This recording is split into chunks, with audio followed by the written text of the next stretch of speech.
Oke, kawan-kawan, kita lanjutkan dengan bahasan berikutnya. Tadi yang pertama kita bahasnya tentang kesetimbangan partikel yang ini. Nah, berarti kita bahas yang kedua, yaitu tentang kesetimbangan benda tegar. Ya, kesetimbangan benda tegar. Saya catat dulu.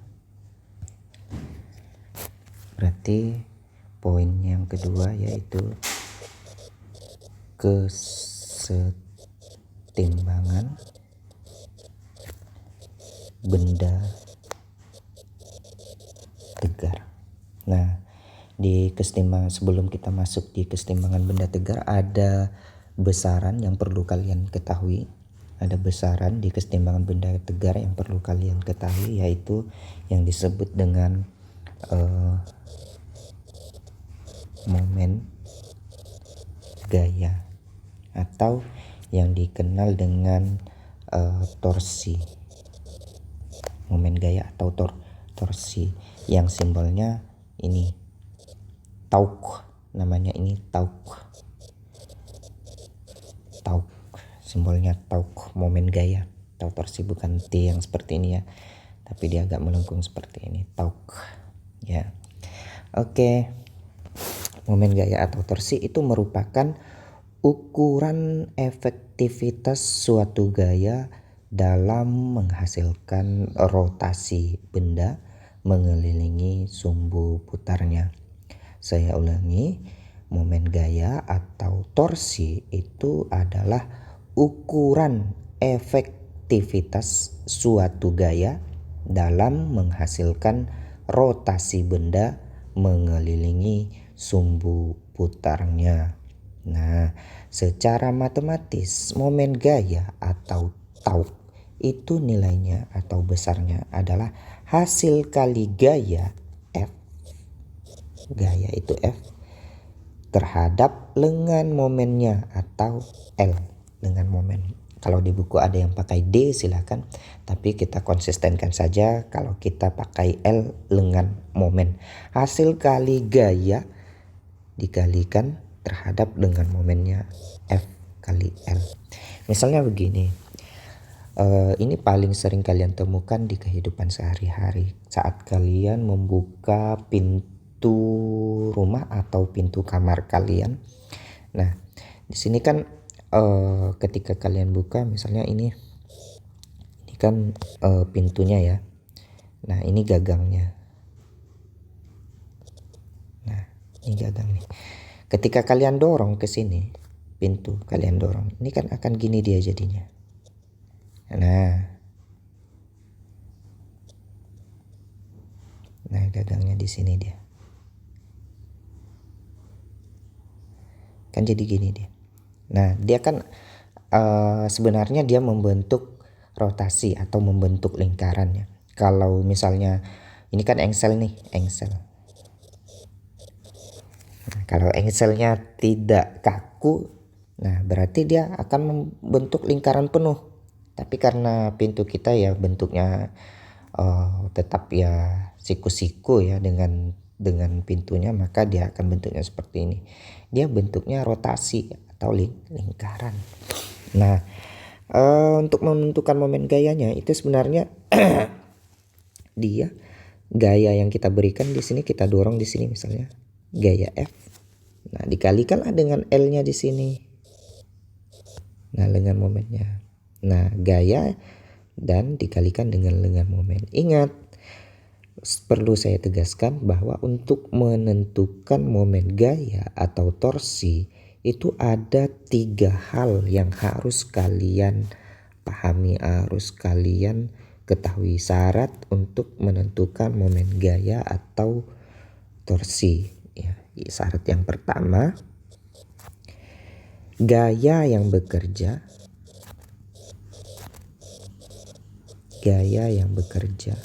harus tegak lurus, ini tegak lurus terhadap poros.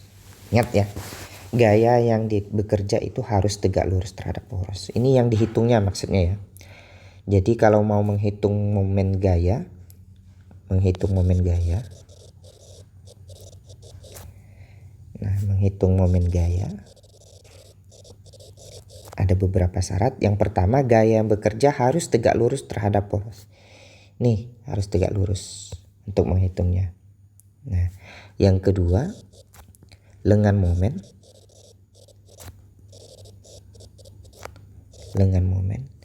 dihitung terhadap poros. Jadi lengan momen dihitung terhadap poros. Kalau porosnya di sini, porosnya kan di engsel nih. Nah, jadi lengan momennya dihitung terhadap poros. Jadi gayanya kan di sini nih, di ujung nih. Nah, jadi lengan momennya sepanjang ini.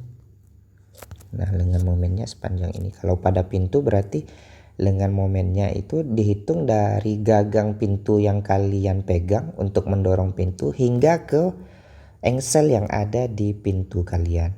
Itu lengan momennya. Yang ketiga, untuk menentukan momen gaya itu arahnya. Kalau dia searah jarum jam, kita ambil dia positif. Kalau dia sebaliknya berlawanan arah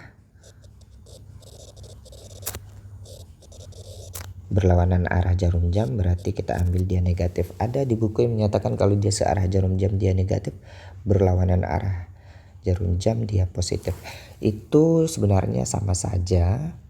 Ya, itu sebenarnya sama saja, tergantung kita mau pakai yang mana. Jadi kita di sini kita konsistenkan saja ya biar kita kompak, yaitu kalau dia searah jarum jam positif dan berlawanan arah jarum jam dia negatif.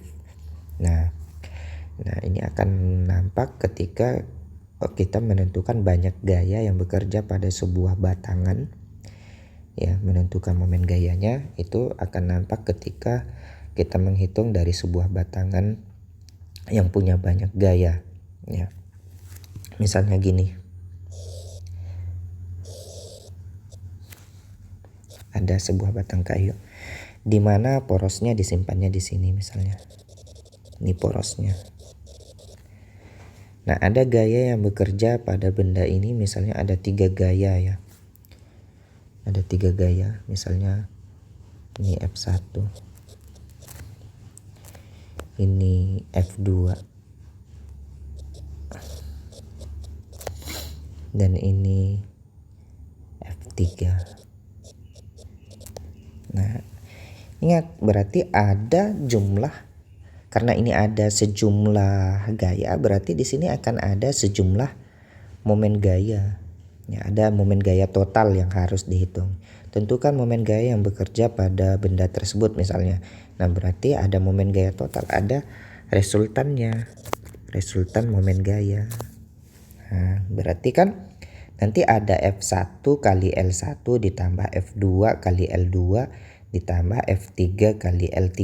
Kan nanti kan ada ini saya langsungkan saja. Harusnya ada momen gaya 1, ada momen gaya 2, ada momen gaya 3. Nah, ini kan ada momen 1, momen 2, dan momen 3. Karena dia resultan kan berarti dijumlahkan semua. Nah, nanti plus minus itu berdasarkan arahnya. Kita lihat yang Tauk 1 ya. Tauk 1 berarti F1 kali L1 nanti. Ditambah Tauk 2 F2 dikali L2 berarti. Ditambah F3 kali L3. Ya. Seperti ini. Nah, lihat F1. F1 ini dia tidak tegak lurus, sedangkan untuk menghitung momen gaya itu yang diperhatikan haruslah gaya yang bekerja harus tegak lurus terhadap poros sesuai syarat yang pertama. Dia gaya yang bekerja harus tegak lurus terhadap poros. Nah, sedangkan di sini dia membentuk sudut. Misalnya sudutnya alfa. Yang dihitung harus tegak lurus. Berarti F1 apa? Di sini. Ini yang dihitung. Karena dia sejajar sumbu Y, maka F1 Y. Nah, kalau Y berarti dia pakai sin. Ya, berarti dia pakai sin. Jangan pakai yang F ini karena dia tidak tegak lurus. Ingat, gaya yang bekerja harus tegak lurus terhadap poros. Di sini harus tegak lurus terhadap poros. Maka F1-nya jadi F1Y. Bukan F1 lagi, tapi F1 Y. Nah, F1Y berarti F1 dikali sin alfa ya, dikali dengan L1. L1 yang mana? L1 ya dari F1 ke poros. Ini berarti L1 dari F1 ke poros. Ini L1. Sesuai syarat yang kedua. Kok L2? L1 ya. Ini L1. Sesuai dengan syarat yang kedua, lengan momen dihitung terhadap poros. Jadi F1-nya di sini nih. Maka terhadap porosnya di sini. Maka panjang L1 ya dari F1 ke L1 ke poros yang ada. Itu panjang L1. Nah, lihat F1 itu syarat yang ketiga lagi, lihat. Searah jarum jam positif berlawanan arah jarum jam negatif. F1 itu ke atas kan? Porosnya di kanan. Nah, ini poros. Kemudian F1 ini mendorong ke atas. Jadi otomatis kalau dia berputar, dia kan begini. Nah, ya, berarti dia searah jarum jam, maka nilainya positif. F1 kali sin alfa dikali L1 ditambah F2 kali L2. Lihat, kita lihat lagi F2-nya sebelum kita tulis tambah di depan. Kita lihat F2, apakah sudah tegak lurus terhadap poros? Nah, dari gambar bahwa F2 sudah tegak lurus terhadap poros, berarti bisa langsung dihitung, berarti F2. Nah, arahnya positif, apakah dia positif atau negatif? Kita lihat, ini poros, ini F2, lihat arahnya ke bawah. Nah, kalau dia arah ke bawah, berarti gerakannya kan nanti gini. Nah, dia melawan arah jarum jam, maka nilai F2 di depannya ini nih negatif. Dikali L2. L2-nya mana? Bahwa lengan momen itu dihitung terhadap poros. Berarti L2-nya dari sini ke sini. Nah, ini L2 dari F2 ke poros. Dikalilah dengan L2. Lalu F3 di mana? Apakah dia sudah tegak lurus terhadap poros? Nah, F3 ini sudah tegak lurus terhadap poros. Apakah dia sudah searah jarum jam? Dan F3 juga ke atas, maka dia searah jarum jam, maka nilainya positif dari F3. L3-nya di mana? Ya, dari F3 ke poros. Maka inilah L3 dikali dengan L3. Maka nilai dari momen gayanya itu adalah ini rumusnya. Dan rumus ini tidak perlu dihafalkan karena beda gambar, beda bentukan rumus. Saya tegaskan, ini bukan rumus semestinya. Rumus semestinya itu berdasarkan gambar dan diikuti dengan 3 syarat yang ada di sini. Ya. Nah, kita ambil misalnya contoh soal nih. Bentar, mana ya soalnya ya.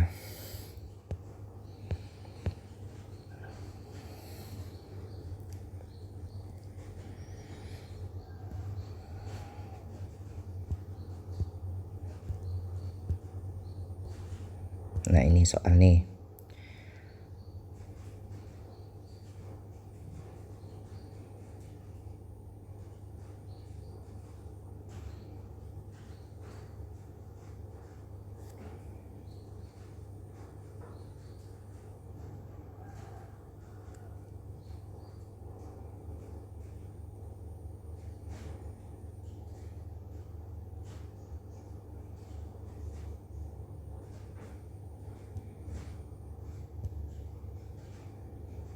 Mana catatan? Oh, ini kita pindahkan ke sini. Nah, tentukan besar momen gaya terhadap titik A jika panjang L itu sama dengan 5 meter untuk sistem seperti gambar berikut. Nah, kalau kalian lihat ini ya. Nah, kalau kalian lihat ini saya simpan sini saja.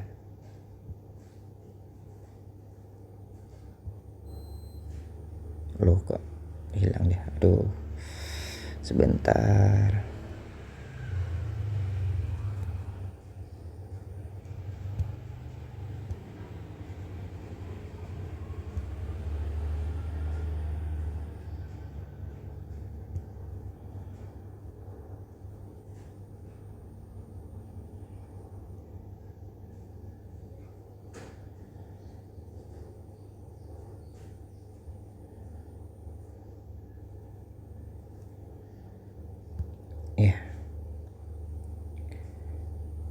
bisa dilihat.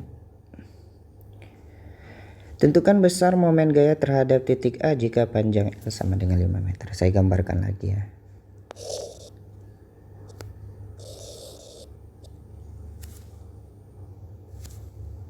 Nah, titik A-nya di sini. Titik B-nya di sini. Dia minta terhadap titik A. Lihat, difokuskan ke soal. Tentukan besar momen gaya terhadap titik A. Maka porosnya di mana? Ya, porosnya di mana? Karena dia diminta terhadap titik A, maka porosnya ada di titik A. Ini jadi poros. Ya, di sini ada gaya 90 Newton yang tidak tegak lurus. Ya. Di sini ada gaya 60 Newton yang sudah tegak lurus. Di sini juga ada gaya 80 Newton yang belum tegak lurus, dan di sini ada gaya 70 Newton yang juga belum tegak lurus. Nah, 80 Newton ini membentuk 37 derajat Celcius. Nah, yang 70 Newton ini 30 derajat Celcius terhadap sumbu Y ya.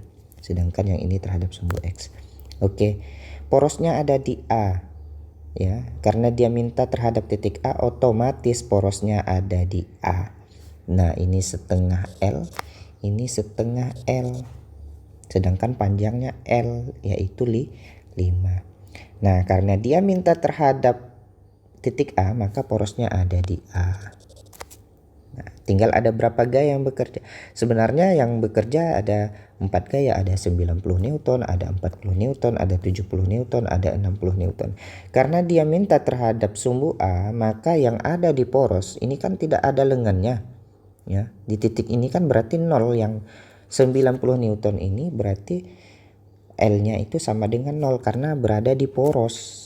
Nah, maka ini kita abaikan. Nah, 90 Newton ini bisa kita abaikan karena dia berada di poros. Tinggallah yang 60 Newton, 80 Newton, dan 70 Newton. Maka momen gayanya, sigma torque-nya akan sama dengan, nah, kita hitung yang mana dulu, terserah. Kalau mau dari ujung ya silakan. Nah, misalnya kita hitung dari ujung ya. Dari yang 70 Newton. 70 Newton. Harus kita ambil yang tegak lurus sesuai dengan syarat. 70 Newton kan belum tegak lurus. Maka ini kita ambil yang tegak lurus ini. Nah, ingat sudutnya itu kan 30 derajat terhadap sumbu vertikal. Yang kita ambil itu selalu yang terhadap sumbu horizontal. Berarti yang kita hitung yang ini 60 derajat, kan ini 30, berarti di sini 60. Ingat ya, yang dia selalu mengapit dengan batangannya. Ya, dia selalu mengapit batangannya. Karena kita tadi kan konsistennya maunya pakai sin. Karena kita mau konsisten pakai sin, maka sudut yang dipakai adalah sudut yang mengapit terhadap batangan. Ya, perlu saya tegaskan lagi bahwa sudut yang dipakai adalah yang mengapit terhadap batangan. Jadi sudut yang dipakai adalah yang mengapit terhadap batangan karena kita tadi mau konsisten pakai sin. Nah, berarti ini 70, ini kan F-nya dikali, karena dia tidak tegak lurus berarti kita pakai sin. Kita kan konsistennya pakai sin. Sin, sudut yang dipakai adalah yang mengapit terhadap batangannya 60 derajat. Ini kan F-nya. Jangan ketinggalan, ini sering kali ketinggalan nih. F dikali L. L-nya berapa? Ini dari lengan momen kan dihitung terhadap poros. Nah, 70 Newton terhadap poros itu kan sejauh L ya, sejauh L, maka L-nya tadi 5, berarti dikali 5. Kita lihat, oh iya ketinggalan arahnya. Arahnya apakah dia searah jarum jam atau berlawanan arah jarum jam? Porosnya di kiri, gayanya ke atas, otomatis mutarnya gini dia. Dan berlawanan arah jarum jam, berarti nilainya negatif di depan. Nah, jangan sampai ketinggalan lagi ya. Ini F-nya, ini L-nya. Nah, nilainya minus. Kenapa minus? Karena dia melawan arah jarum jam. Lalu kita ambil lagi yang mau yang mana? Yang misalnya mau yang 80 Newton. 80 Newton itu belum tegak lurus terhadap poros. Dia membentuk sudut 30 derajat. Nah, berarti yang kita ambil yang tegak lurusnya ini.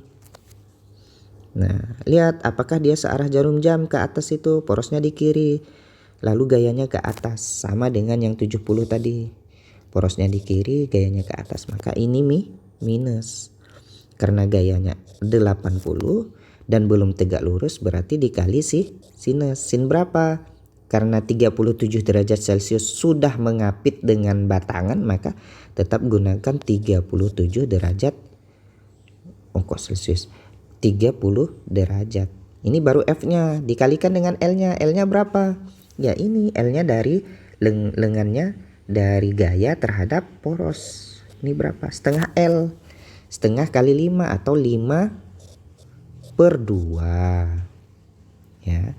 Nah, ada gaya lagi? Ada, yaitu 60 Newton. 60 Newton arahnya kemana? Ke bawah. Porosnya di kiri, otomatis dia sudah searah jarum jam. Berarti ini ditambah, saya alihkan ke bawah ya. Ditambah berapa? 60 udah tegak lurus. Udah, berarti tinggal 60, tidak perlu sin lagi. Dikali dengan, jangan lupa L-nya. L-nya juga berapa? Setengah L kan? Berarti setengah kali 5, yaitu 5/2. Oke, sudah 3 gaya ya. Karena dia totalnya 4. Lalu 90 gimana? 90 diabaikan karena dia sudah berada di poros. Nah, sama dengan min 70 dikali sin 60. 0 setengah akar 2 setengah akar 3 ya, setengah akar 3. Sebentar.